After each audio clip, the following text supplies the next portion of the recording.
तो दूध हमारा 44 से दूध है। अच्छा लौका हटा जन छो। हां तू टका सीख महीना लग देबी। हां हमर मां तो तोरा पूछ दो। हां तो तू 200 के नाम में बता। अच्छा अगर जोर के मारे 200 के नाम तू नहीं कही है हमर नाम तो बता दे। की कहबा हमरा मामा के कही है के जय मन से सतोरा में पूजा तू शुरू भी नहीं छो। अच्छा तोरा बहिन बेटा के बेटा तोहर है ना। हां तोरा पहला बहिन के बेटा तोहर है ना। आबै छ सतोरा। अच्छा सतोरा में आज के मामा बहिना के नाता तोड़ देखो। तो आप की कहबा कह के है मामा के ये नादी के ढूंढ आप पूजा दुश्मन के आशा सतोरा में हुआ भला दिन रहिए कहबा तो ठीक क्या करूं ए भगवान ए लेकिन एक बात सुनो बाबा तू हमर दूध छीन लेला जोगी बाबा के पिला देलो जे दूध बचल पर पीपर के देर में सोच देलो सब बात तो हर मान ली ठीक है लेकिन ये हमर सीख रहता है ठहरा चढ़ा छोड़ दे होई ई कोई नहीं काम नहीं केलो ऐसे में बाबा नहीं जुआ आबा राम आबै नहीं हमरा जुआ आबै छै। अच्छा दुश्मन मामा हमरा छोड़ के कहने कोई हमरा परवाह न जय जगने कहीं नहीं जाय छै। ये बात तो सच हमरा कारण दुश्मन मामा अपना बहन सुहागरी के भी हां बाला राम वह कहता रहे गावे छै आप भाई तुम्हारा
Yeah!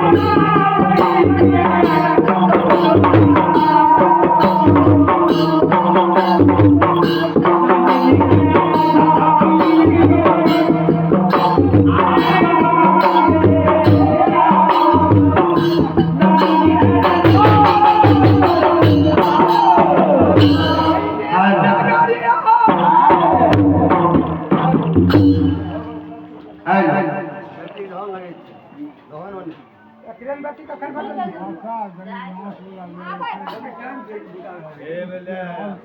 वैसे मैंने बालाराम के कुल का शिष्य रहेगा श्रोता भगवान बालाराम कहाँ पर चले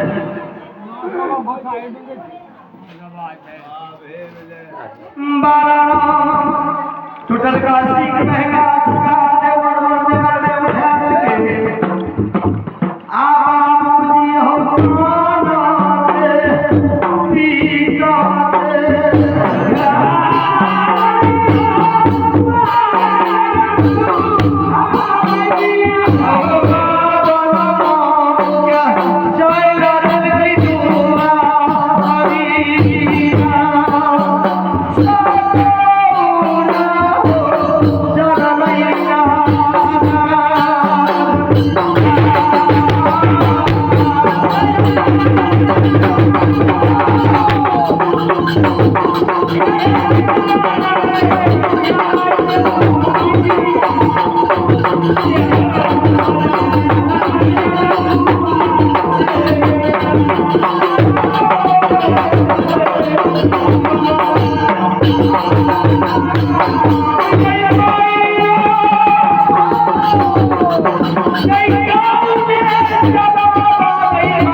जोगी बाबा से हमार बाबा डॉक्टर भैया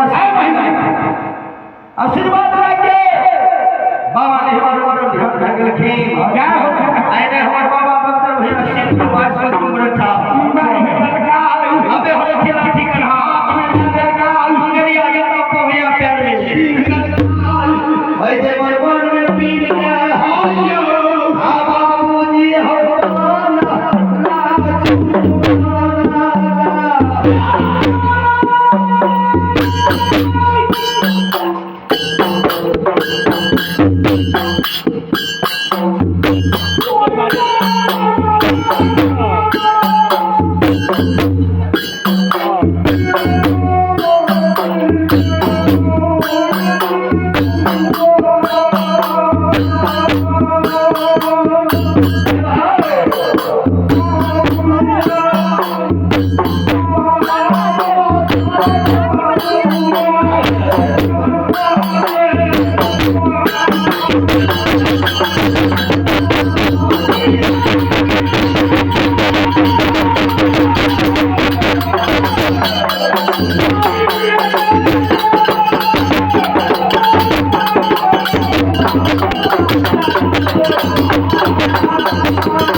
हेलो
आय बाय भैया के जेवढा दुखी पेट गेल्या घरी जगाला आपण या बायकाला काढायचे आहो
कहाँ ला है तुम्ही कहाँ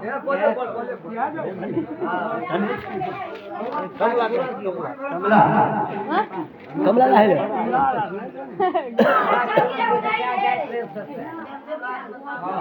आई ना चलो अब भगत बाबू का बुला साल करके आई ना बाबू ने कमला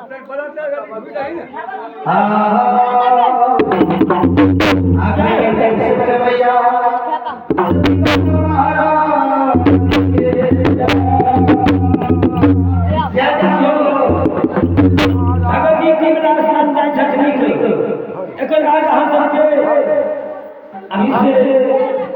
पूजा के कार्यक्रम भगवान सबके विधि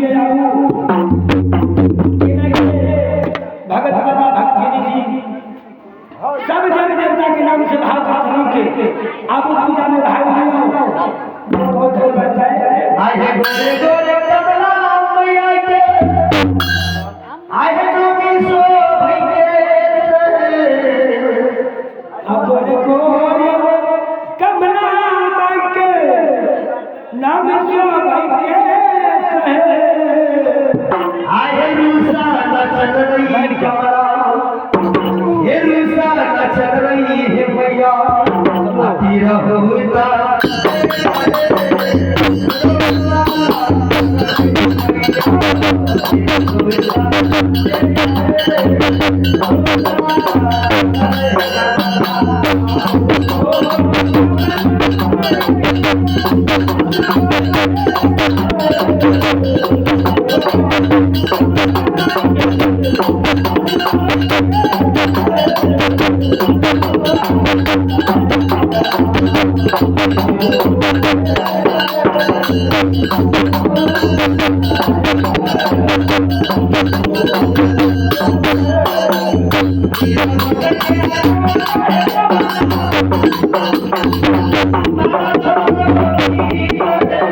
Thank you.